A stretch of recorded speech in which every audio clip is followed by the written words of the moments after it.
Formado em engenharia elétrica, o meu convidado de hoje teve uma loja multimarcas de carros por 13 anos. Sua vida deu uma guinada radical em 1998, quando, em conjunto com amigos, montou o BES na Vila Olímpia. A balada não existe mais, assim como o bar que o mesmo grupo tirou do papel em seguida, o Monte Cristo, que marcou a época. Hoje o grupo é chamado de Santos e reúne marcas para lá de conhecidas como Boteco São Bento, São Corrado, Itu e Bar Cocina, palco deste episódio de hoje. Tudo somado, a companhia atende umas 150 mil pessoas e serve mais de 200 mil chopps por mês. Sem mais delongas, o episódio de hoje é com o Ronaldo Camelo.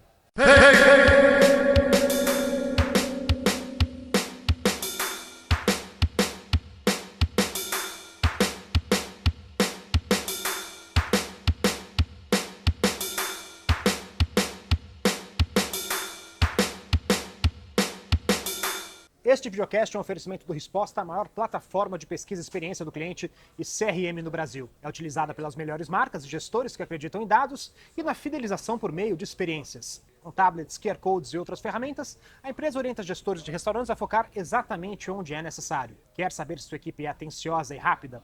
Se o menu está agradando? Essa é a ferramenta que você precisa experimentar. Aproveite o cupom Experiência30 que você acessa por meio desse QR Code que aparece na tela e tenha 30 dias grátis. Ronaldo, você tem uma formação de engenharia elétrica. Você chegou a exercer? Como é que foi um pouco essa parte da sua trajetória antes de vir para esse mundo? Entrei muito cedo, 16 anos estava na faculdade, acho que não sabia muito bem o que queria, não. Eu fui para engenharia, mas nunca acabei exercendo engenharia como se... Só acabei trabalhando numa seguradora, em risco de engenharia, essas coisas. Mas depois disso, passou a fase. Aí, falecimento do meu avô, minha família sempre teve trabalhando no ramo de padarias. Tinha uma padaria que então já estava lá e você já estava foi lá, entrar nesse negócio. E com a morte do meu avô, eu acabei assumindo essa parte de padarias. Trabalhei um tempo lá e nesse mesmo tempo, em conjunto, montei uma loja de carros, que era até em frente. E depois foi evoluindo. Depois de um tempo eu deixei a padaria na mão de gerentes, essas coisas, e me dediquei mais ao ramo de carros. Que carros seminovos, carros novos e seminovos. Nesse ramo eu fiquei durante 13 anos. Bom, resumindo, acabei parando com isso aí, não aguentava mais, foi uma fase muito complicada, muita inflação no Brasil, uma fase muito altos e baixos, muitas pessoas, inclusive lojas, concessionários, isso a gente está falando fecharam de anos, nessa isso época. Anos... A gente começou em 98, eu estou falando até mais ou menos isso, até 90 alguma coisa, então vamos pegar o final dos anos 80, 90... Então chegou a pegar Collor, aquela mudança de... Sarney, Collor, foi uma época muito complicada para você trabalhar com qualquer coisa. Como é que era empreender nessa época? Isso, como é que você compara o cenário hoje, que é difícil, eu sei, né? Mas assim, comparando naquela época. É muito difícil. No ramo de calço, uma coisa muito difícil. Você tinha inflação de 80% ao mês. Como que você reajusta? Você tinha que ajustar preço. Imagina, você ajustar preço de carro todo santo dia. Então, era uma coisa insana. A partir do momento que você pagava, se você não vendesse rápido, você tomava um prejuízo enorme, porque era uma coisa muito complicada. Então, foi uma hora que eu cansei e não dava mais. Aí encontrei, eu já tinha um grande amigo, que é o Marcelo Pilege, e acabei encontrando o primo dele, que é o Fernando, que são meus sócios até hoje, Fernando Gordon. E conversando num restaurante, batendo papo, a gente teve a ideia de montar alguma coisa juntos. Que foi, a nossa primeira casa foi o BES, que acho que inaugurou, a gente começou a construir em 98, ele inaugurou em 99. Que era um bar, Itaim, é isso? bar, boate, na Vila Olímpia, né? Na Vila Olímpia, na Quatá, mais específico. E foi uma casa que foi um sucesso bem grande, até por conta de... Eu não gostava de música, o que bombava muito na época era música eletrônica. Eu nunca fui muito fã de música eletrônica. Sim. Então, na época, essa boate a gente inaugurou, porque não era bem uma boate, tinha mesas, tinha comida. Depois a gente acabou virando uma boate. Mas eu tocava dance music. E eu vi que tinha um público enorme para isso na época, porque como eu, acho que tinha muita gente que também não era fã do tão eletrônico, aquela coisa tão batida. Sim. A casa foi um sucesso. Dali, a gente resolveu montar mais alguma coisa, que veio a ser o Monte Cristo.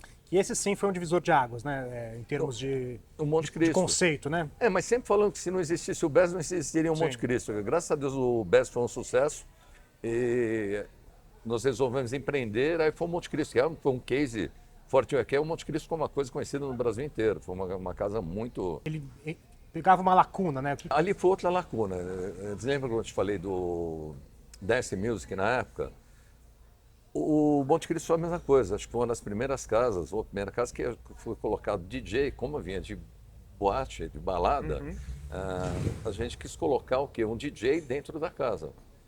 Para quê? Para a pessoa não ter necessidade, a gente acabou reparando nisso, nós acabamos reparando nisso, que para a pessoa não ter necessidade de sair do bar para ir para a balada depois. Então, com o tempo, você vê que Já hoje... fica ali, né? Você vê que hoje é muito difícil balada. Sim. Você vê que é uma coisa que você vê, é uma tendência que nós pegamos lá atrás, isso em 2001, e você vê que ela veio se refletir bem hoje. É muito difícil, você vê as baladas foram acabando. O que ficou hoje? Muito bar, restaurante, essas coisas.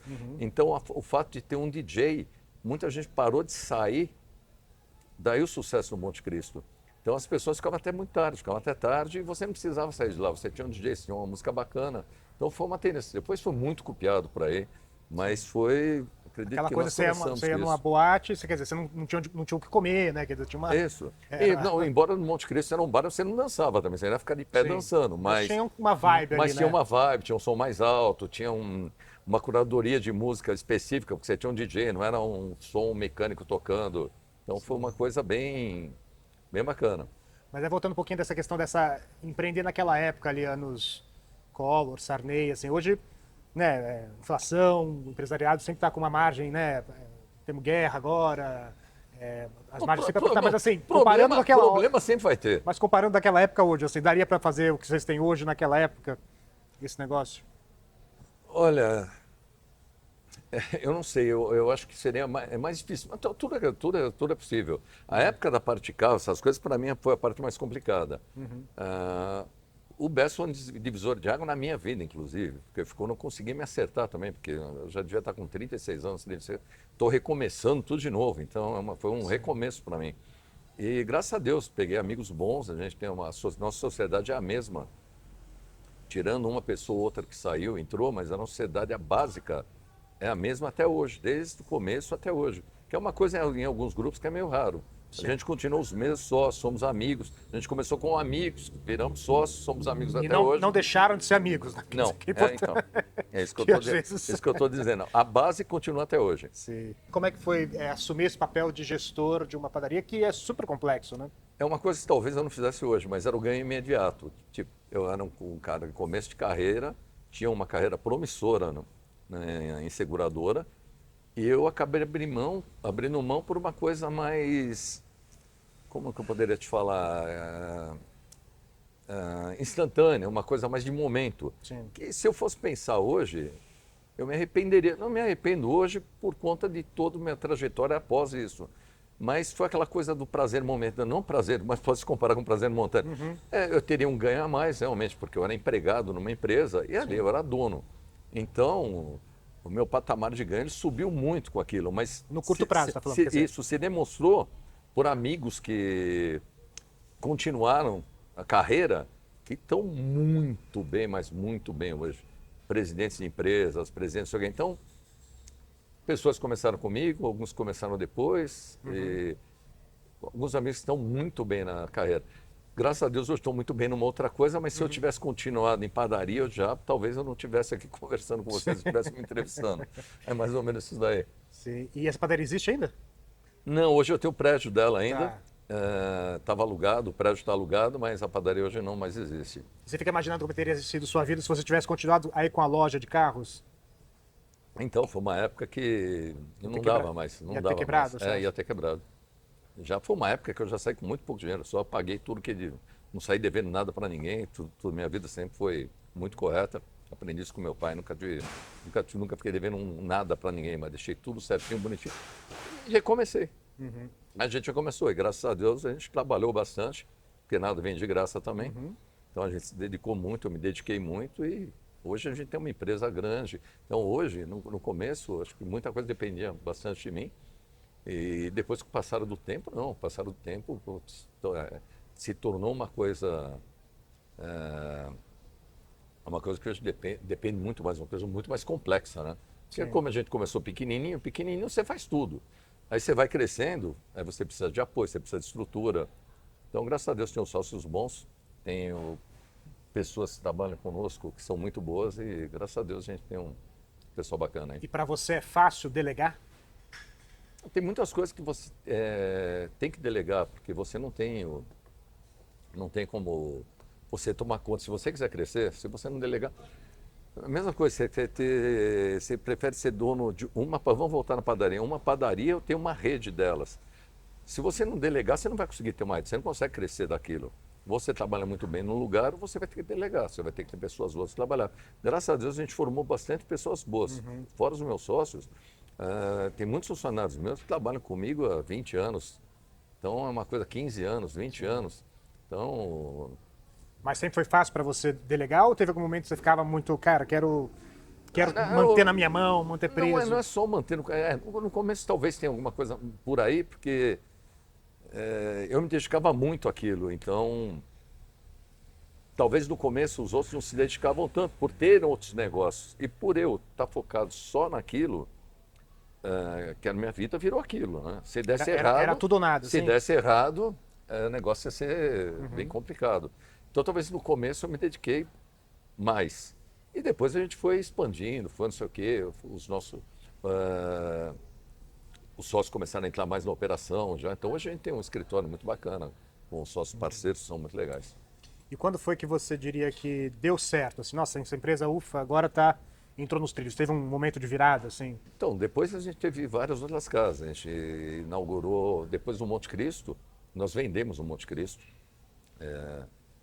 Uma época que é engraçado, talvez hoje, pensando, talvez não tivesse vendido, mas na época eu achei que era um negócio muito bom, e eu nem não tinha tanta noção de mercado ainda. E vendemos o Monte Cristo, montamos uma outra casa chamada Dona Flor, que foi em Moema, que foi uma casa que ficou durante muitos anos também. Ao mesmo tempo montamos uma boate que chamava Luck, ali na Clodomiro Amazonas, que hoje é um buffet, inclusive. E acho que essa aí ficou um pouco grande demais, que a outra, como a primeira, a gente achou que tinha muito sucesso, era muito pequena, acho que exageramos um pouco no tamanho dessa outra, aí, que foi em 2004. E aí, a partir de 2005, começou o São Bento, que foi na Vila Madalena. E aí sim, foi uma construção de marca, uma construção. Em 2007 inauguramos o Itaim, em 2009 inauguramos Campinas. E aí o resto foi fluindo, a gente foi construindo. Depois abrimos a marca São Conrado, mais o São Conrado. Aí depois vão chegando mais para cá, aí veio o TUI, várias outras coisas. Mas começou dali. Então eu acho que a partir do momento que o São Bento se fixou, e a gente nunca mais abriu mão, nunca mais vendemos casa. Então eu acho que aí, depois do São Bento, eu acho que o negócio engrenou. Você me contou que o São Bento foi pensado como uma marca para durar, né? Para ter uma permanência, já, né? Teve um momento que vocês pararam, bom, a gente vai parar de fazer negócios, marcas passageiras para focar, teve essa discussão internamente? Eu acho que não foi uma discussão, acho que acabou. Eu acho que nem tudo que você pensa, você escreve no papel, realmente acontece. A gente montou uma marca e essa marca se tornou forte. Às vezes uma marca se torna mais forte do que você. E o São Bento foi uma marca assim, o Monte Cristo é uma marca muito forte, mas nós vendemos, então não demos continuidade àquilo. E ficou aquele gostinho de, sei, foi boa a venda, foi ótimo, maravilhoso, mas era uma marca. E quando a gente chegou no São Bento, começamos a replicar marcas em lugares diferentes, que é a marca São Bento. Depois passamos para outras coisas, a gente vai envelhecendo também, você vai mudando, você quer ter um restaurante para receber teu outro público, você vai tendo públicos diferentes, né? O São Bento tem essa coisa de ter uma atemporalidade. Como é que mantém uma marca 21 anos? O São Bento foi pensado, porque aí tem uma coisa, que é uma coisa engraçada, não diria engraçado. O que acontece? A marca que me apoiou desde o começo, e hoje nós estamos em outra marca, hoje nós estamos Ambev, já desde 2012 nós somos Ambev. Mas no começo, nós éramos Coca-Cola Fenza, então nós vendíamos Kaiser. Sim. Então a primeira dificuldade do São Bento que ele enfrentou foi a primeira casa a ser na Vila Madalena, que era o reduto da Brahma, dos cariocas em São Paulo, e nós íamos para lá com chopp Kaiser. Todo mundo falou que ele não ia durar 2 meses, 3 meses, 4 meses. E a gente se transformou no maior vendedor de chopp da Vila Madalena na época, que foi o São Bento. Então foi um trabalho de maquinário, trabalho de formiguinha, de maquinário, de ter o chopp mais gelado, ter o chopp mais cremoso, criar máquinas, aí a engenharia ajuda. Que Tá. aí com mais pessoas criamos um maquinário que ninguém tinha. Então a gente conseguia ter uma qualidade. Investimos muito nessa parte de tecnologia já na época para poder ter um chopp mais gelado de qualidade. Isso fazia o diferencial. Então em teste cego, eu nunca perdi um teste cego na época para uma casa Brahma na minha frente. Hoje é engraçado, porque hoje a gente é A Brahma ficou em já não tem cima, né? pau. Não, mas foi isso, foi uma coisa. Mas era o que era isso. Até vinha a virada, quando chegou em 2012, com problemas que a empresa teve, Kaiser teve, que foi lançar no Sol, lançar outras coisas, e que na realidade, não, tanto que a FES acabou vendendo a parte de cervejaria. E nós fomos para a Bev, que é um lugar que estou muito contente. É um lugar que tinha receita, era uma empresa muito grande, né? E vocês são um dos maiores vendedores de chopp de São Paulo, né? Não sei se eu posso falar isso, mas nós estamos entre um deles, estamos. Se a gente está entre os top 10, com certeza. Eu não tenho os dados para te afirmar, porque tem vários grupos grandes agora. Sim. Antigamente não tinham grupos tão grandes. Tem grupos que eu admiro. CTC é um grupo que eu admiro há muito tempo, pessoa muito bom, muito profissional. Então, Também amigos que se mantêm amigos, né? se mantém amigos. Quem é um bom profissional, eu acho que a gente tem que tirar o chapéu. E é bom ter concorrência. Concorrência é boa. O que eu não gosto, às vezes, é as coisas que as pessoas vão montando qualquer negocinho aqui, lá. Bom, resumindo, quem não trabalha direito, que a gente sabe que tem muita gente que não trabalha direito, e aí eu acho que é o que eu não gosto. Agora, casas boas do meu lado, eu acho que traz fluxo, traz gente. Então, pessoas corretas, eu acho que quanto mais estiver próximo, não tenho medo de uma casa com um nome bacana ter montado do meu lado. Eu não quero que uma porcaria monte do meu lado, Sim. porque é um ganha-ganha. Bom, aí o grupo virou Santos, né? Obviamente pelos santos que vocês abraçam, né? Dá uma dimensão do grupo, as marcas, quantidade de pessoas. Então, quando a gente estava lembrando a última vez que eu falei contigo, já não tem alguns aninhos, Dobrou, né? a gente atendia mais ou menos 70 mil pessoas na época, né? E eu já está com 6 casas. Hoje nós estamos com 14 casas e 7 marcas, que envolvem de restaurantes a bares. Então, hoje colocando, a gente mais que dobrou. A gente deve atender de 140 a 150 mil pessoas por mês. Seria mais ou menos por aí. E você vê um tamanho, um teto para esse grupo? Como é que vocês imaginam o desenho, essa expansão? Qual o tamanho que esse grupo pode chegar? Eu não sei, mas esse seja uma coisa orgânica. Como nós não temos investidor, a nossa sociedade sempre foi focada nos mesmos sócios. Então, são os mesmos sócios, tem que pôr dinheiro, todo mundo põe o mesmo dinheiro, cada um com a sua parte, mas não temos um fundo, não temos nada. O que a gente tem só, então, a única coisa é crescer organicamente. Mas aí com dinheiro de caixa, não com banco. Não, o dinheiro é sempre nosso. Tá. Não se alavanca Não, para... a gente nunca se alavancou para fazer nada. O dinheiro é sempre nosso. Contamos com os nossos parceiros, patrocinadores bacanas, como Mambev, Madiageo, Campari. Se eu esquecer de falar algum, vai ficar complicado. Aurora, e vários outros. Hoje, o próprio Balena. Tem vários. Se eu esquecer algum aí, pelo amor de Deus. Mas hoje, empresas de vinho. Sim. Então, temos parcerias, temos alguns patrocínios, Mas isso em função de para não arriscar. Na realidade, não adianta fazer uma expansão muito grande, querer crescer desordenadamente, pelo menos estou falando no nosso grupo, tá? Cada um é uma coisa, tem grupos que crescem muito bem. No nosso caso, a gente optou por ir mais devagar e bem sólido. Então, a gente vai montando tudo o nosso devagar e sempre. Devagar e sempre. Então, onde vai chegar, não sei te responder. Mas a gente está sempre tentando criar mais alguma coisa, montar mais alguma coisa, inovar em mais alguma coisa. Seria basicamente isso. E o que te move a abrir mais uma casa? É uma operação grande, complexa, bem estruturada, mas o que te dá essa vontade? Cara, eu quero abrir mais um. É que eu acho que não pode parar no tempo também.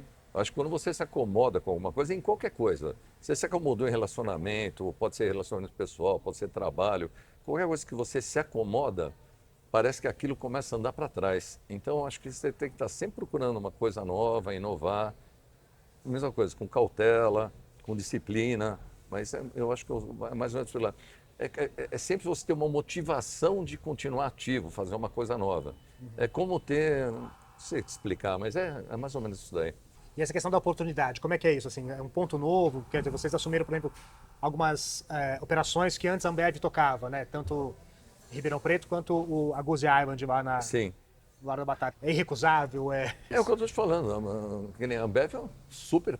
Puta, hoje eu amo o pessoal. A gente tem um relacionamento muito, mas muito bom. E realmente pareceu uma oportunidade. Dá um trabalho, não é uma coisa também, você vai pegar uma operação, não. É operações trabalhosas que demoram trabalho, delegam uma coisa, demora um tempo para você acertar. Mas acho que valeu o risco, então vamos abraçar e vamos ver o que dá. E outras casas a gente vai montando, porque a gente está sempre procurando algum ponto bacana, alguma coisa bacana para fazer. Tentar montar mais uma casa em Ribeirão Preto, porque já tem uma operação lá, às vezes faz sentido. Uma coisa puxa a outra. Uma coisa puxa a outra. Então você tem um custo, você divide custo, então, ou em outros lugares. Então isso você consegue dividir, você dá uma diminuída no custo. Não é diminuída, você consegue dividir um pouco o custo de operação. Otimizar, né? Otimizar, seria Sim. isso. E o que mais te atrai nesse universo? Assim? O que você mais gosta de receber os clientes? É o lucro, é a operação, é os números? Eu gosto muito da história do receber cliente, de network com as empresas, de contato, conhecimento que você faz, amizades que você faz. Eu acho que é uma coisa que me impulsiona bastante. Como é que você imagina esse grupo aqui, sei lá, daqui a 10 anos? Pô, nós já estamos há mais de 20, né? E o grupo continua unido, continua o mesmo. Eu espero que continue a mesma coisa, continue o mesmo grupo, trabalhando direitinho, crescendo organicamente e continuando todo mundo sendo amigo. É isso. 5 anos já é uma eternidade para esse universo, assim, né? Uhum. Uma marca com 21 anos, como São Bento. O que você diria para alguém que está abrindo uma marca agora para trilhar esse caminho também de conseguir se manter ativa e relevante, né? Depois de 21 anos. Tentar pensar em crescer organicamente, fazer as coisas, ser muito correto, ser profissional. Porque hoje não dá mais para você não ser profissional. Se eu colocar 30 anos atrás, a gente estava aprendendo muita coisa ainda, né? Muita cabeçada. Hoje eu acho que você não tem a informação hoje é muito rápida, hoje você tem muita tecnologia, você tem muita coisa. Hoje não dá para errar tanto. Eu não estou falando, a gente acertou muita coisa, mas a gente também errou, a gente vai aprendendo com os erros. E hoje eu acho um pouquinho mais complicado. O que você diria que são as grandes mudanças, assim, do que era naquele começo e de como é feito hoje a gestão de um bar? Antigamente você tinha um caixa, antigamente pagamento todo dinheiro, você não tinha sistema quase para trabalhar, você não tinha. Era uma série de coisas que parece que você estava na Idade Média lá Sim. atrás, se você for comparar com hoje. Entendeu? Tinha cartões, a gente trabalhou, como que chama? O cheque, Porque era de um amigo. Tinha os cartões que era cartão perfurado. Então você perfurava a bebida que você. Esqueci o nome agora, que era um amigão nosso até. Então, a embalada você usava isso. Você imagina que tecnologia. Depois você põe na máquina para cobrar. São umas coisas que hoje são impensáveis. Pilha de bolachas. Não, isso a gente não trabalhava. Na realidade, na época, mas cartela você marcava. Hoje, até hoje, isso é usado ainda. Mas tem uma opção de coisa. A gente vai evoluindo. Então, eu acho que hoje a coisa está tão evoluída e tem tanta competição, que na época a competição era menor. Hoje tem grandes redes. Antigamente, era difícil você ter uma pessoa, uma empresa que era grande, que dominava, vamos colocar, tem 50 bares, 100 bares, ou, no caso, restaurantes. Nessa época não era uma coisa normal. Você tinha uma coisa ou outra, né? Então, era um pouquinho diferente. Hoje eu acho que é um pouco mais difícil. E como é que faz para replicar uma casa com várias unidades, mas também sem virar uma coisa pasteurizada, um McDonald's, Não, enfim, então, aí você né? tem que se adaptar. Quando a gente foi para Campinas, foi uma experiência já bem... Bom, você vê uma coisa, tem uma casa que é não precisa nada, um São Bento na Vila Madalena. Pequena, uma casa relativamente não tão grande, você vem para um São Bento no Itaim. São públicos diferentes. Tá? Mas ainda você está em São Paulo... Da Vila Madalena eu já acho super grande para mim. Então, não é o do pequeno. Itaim é absurdo, né? Mas já são públicos diferentes. Aí você vai para outro lugar, você vai que nem... Fomos para Campinas, agora fomos para Santo André. Se você não se adaptar a algum perfil da cidade, desde preço, ocasião de consumo, horário, não dá para você replicar, tipo, copia e cola. você tem que estudar um pouquinho, porque o grande erro de algumas marcas é montar sempre a coisa tudo igual. E o mercado é diferente. Teve um TUI que fechou por causa de ponto, né, de prédio, né, mas como é Mas que... não, continua o nosso lá. Continua nosso. Não, continua, nós não Nossa, vendemos. já Não. me fiquei Então sócio. pronto, então vamos lá. Nós não vendemos, Sim. a esquina continua lá. Como estão construindo vários prédios, a gente ficou embaixo do prédio, mas nós não vendemos, o imóvel é nosso lá. Sim, e volta, Então, depois volta quando ficar pronto. É isso? volta quando ficar pronto. Aí estamos estudando se vai voltar como TUI, se a gente vai fazer alguma coisa mais moderna. Está dependendo um pouquinho. Como estão construindo muitos prédios ali na frente, eu acho que é meio... Precisa esperar mais um pouquinho para poder construir lá. Mas vocês fecharam alguma casa já? Transformou o Yu, que era um restaurante japonês, hoje é uma casa de eventos. E talvez se transforme em mais alguma coisa, mas continua conosco lá também. E, tanto que se você quiser uma coisa japonesa fazer, se você quiser uma comida do Tui, a gente está transformando um pouquinho mais de eventos. Então, estamos transformando alguma coisa. Sim. Mas acredito que fechar não. É super raro também nesse universo, ainda mais uma empresa grande, né? Assim, como é que você explica isso? São só tiros certeiros, assim? Não, a gente vai tentando mudar.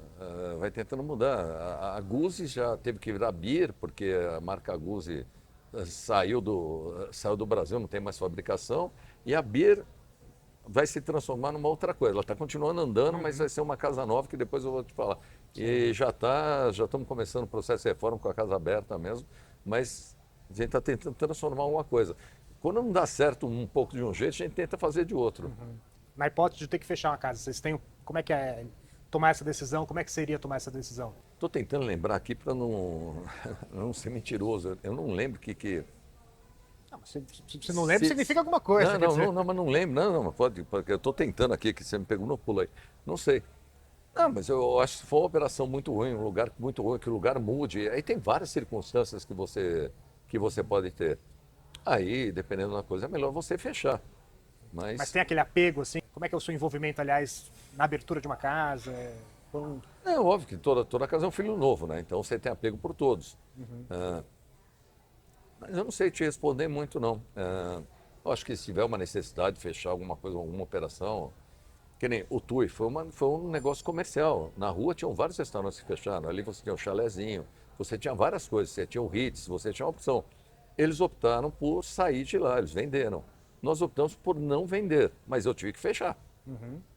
Então, é uma coisa, eu posso sentir que foi isso. Pô, era uma casa que eu gostava, a gente teve que fechar. Mas foi um negócio comercial, que nós estamos no mesmo lugar, a esquina permanece. Então, uma questão de a gente voltar, adaptar, que tudo bem mudou um pouco, era mais aberto, mais por aí, mas mais ou menos isso daí. Como é que é trabalhar com você, Ronaldo? Aí você tem que perguntar para os outros. Como é que você acha que é? Não, no começo eu acho que era meio complicado, que eu era mais bravo. Ultimamente acho que hoje está mais tranquilo, eu estava mais na operação. Quando você está aí, quando você está muito dentro da operação, e eu sou uma pessoa chata para algumas coisas, eu reparo muito no que está acontecendo, eu sou muito detalhista. Então aí, de vez em quando, você acaba arrumando um pouquinho de dor de cabeça. Hoje em dia eu tirei um pouco o pé disso daí, continuo reparando, continuo nas coisas, mas é uma coisa muito maior, né? Então, não é... Você não está o tempo inteiro numa casa só, né? Então acaba ficando uma coisa um pouco mais tranquila. Né? E você sempre ficou mais na área financeira, é isso? Não, minha parte sempre foi mais comercial. Comercial. Mais comercial. O nosso financeiro hoje é o Fábio, que é irmão do Fernando, também trabalha conosco. Então é uma parte que une bastante essa parte que me faltava. Um financeiro mais forte, alguma coisa boa. Então tudo veio para somar. Eu estou falando, foi uma sociedade que foi se unindo, é uma sociedade muito boa. Então, o Marcelo, chama de Cabu, tá? O Marcelo também, que ele entrou mais como operacional, então ele entrou naquela parte mais forte operacional. Hoje já se transformou em outra coisa, mas a gente sempre foi adaptando. Como é que você acha que as pessoas te enxergam? Aí também, de novo, não sei. Aí não sei te falar, não. Como é que você se enxerga, então? Em que sentido? Não sei como colocar isso aí. Qual a imagem que você tem de você mesmo, assim? Uma imagem de alguém que correu atrás e sempre deu de si, deu de tudo para poder conquistar alguma coisa, até alguma coisa, ser bom com as pessoas, ser bom com a minha família. Eu acho que eu sou uma pessoa dedicada, é isso. Agora, como me ver por fora é uma pergunta muito difícil, aí tem que ser difícil. Você lembra a memória mais antiga que você tem da infância? Uma coisa que eu sou péssimo, que acho que só quando eu era criança que eu fiz. Eu lembro que a gente morava Era uma casa mais humilde, tá? A gente morava na Vila Mariana, tinha sabe, esse campo de futebol, que a coxa é tudo construído, né? Ficava muito na rua. E o que eu me lembro muito da minha infância era isso, jogar bola, que eu sou péssimo, né? Então eu nem sei como que jogava lá sempre. Carrinho de rolemã, são as coisas que me lembram a minha infância bem. Isso tinha 4 anos de idade. Eu consigo me lembrar dessa época, doido. Porque me marca muito que depois eu mudei de lugar, mudei de casa, essas coisas. Então eu me lembro de 4, 5 anos de idade, meus amigos da época. Depois as coisas foram mudando. Mas nem imagino, rapaz. Mas é isso. Seria uma imagem mais ou menos da minha infância. Como é que você define o seu temperamento? Pergunta difícil, hein? Não sei muito responder. Às vezes eu dou umas explodidas, né? Mas acho que quem nunca, né? Mas eu sou muito amigo das pessoas que convivem comigo. Não gosto de traição, não gosto de jogo pelas costas. Eu acho que eu sou uma pessoa transparente.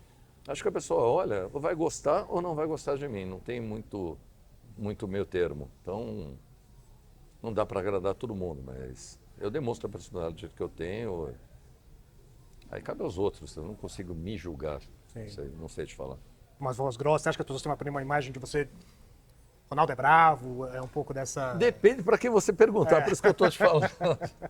Tem gente que vai achar que não, tem gente que vai achar que sim. Não consigo te falar assim. Não. Tento tratar todo mundo muito bem, meus funcionários, todo mundo. Mas já dei meus chiliques também, então...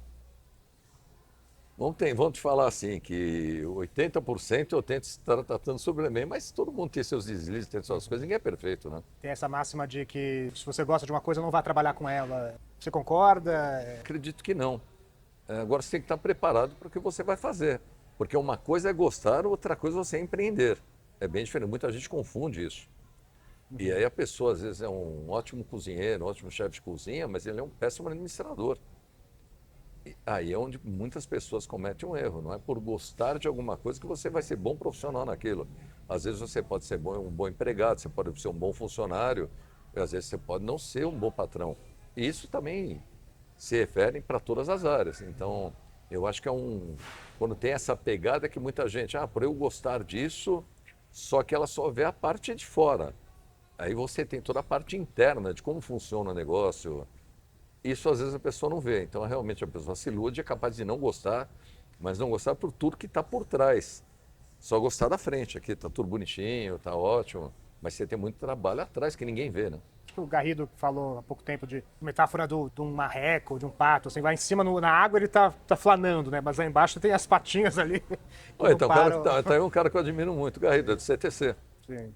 É uma turma muito boa lá. Você consegue aproveitar os bares, os restaurantes do grupo como cliente? Se tem uma pessoa que aproveitou bastante as casas, sempre fui eu. Hoje eu estou tirando um pouco o pé, mas eu sempre saio muito, né? O dono lá, ele senta, mas ele fica ali tenso, olhando. Fica.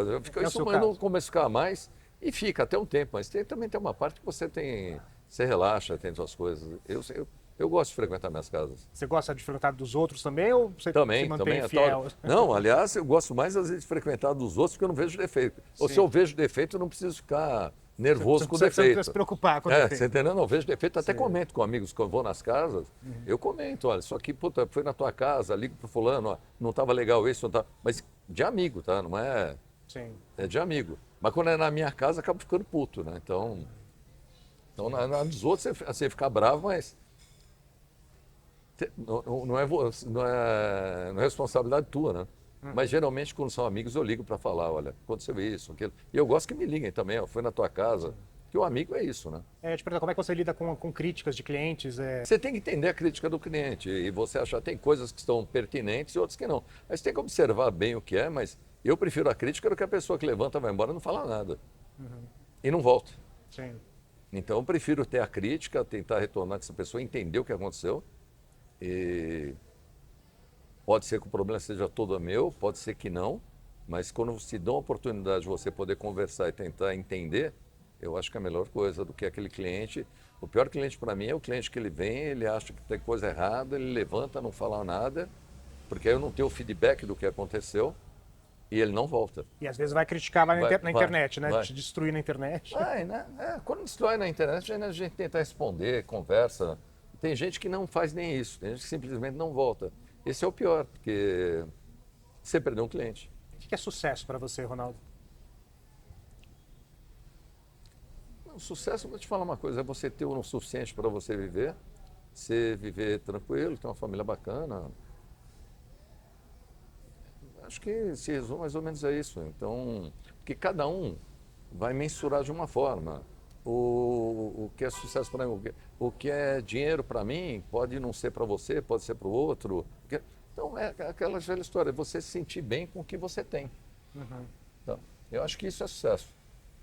Está tentando construir mais coisas, ter ganância, querer empreender, fazer mais coisas, ok, mas você está satisfeito com o caminho que você está tendo, o caminho que você está trilhando, aonde você está, com as pessoas que você está. Eu acho que isso para mim é sucesso. E você sempre pensou assim ou teve um momento que você pensava diferente? É uma coisa que eu sempre busquei e a gente vai encontrando. E tem que tomar cuidado para continuar nesse... Porque tem muitas pessoas que começam, têm sucesso, o sucesso sobe a cabeça e aí a ladeira abaixo ela é grande, viu? Uhum.